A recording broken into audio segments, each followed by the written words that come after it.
Donald Trump has called Malcolm Turnbull a weak leader in a social media post. The outburst from Mr. Trump appeared to be in response to an interview Mr. Turnbull gave to Bloomberg Australia, in which he described the U.S. president as chaotic, rude, abusive and erratic, and warned his poor treatment of allies would ultimately benefit China, at a time when the two major powers are vying for influence. The broadside comes as the Albanese government prepares for bad news on exemptions to steel and aluminium tariffs, despite an initial assurance direct from Mr. Trump that great consideration would be given. What's next? The tariffs are set to be implemented on Thursday Australian time.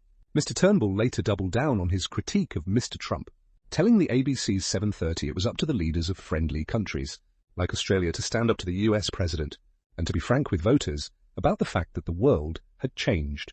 He said the idea of allies having to suck up to Mr. Trump, or join the conga line of sycophants creeping through the White House to avoid punishing tariffs was ludicrous. This is a very different America, led by a very different president.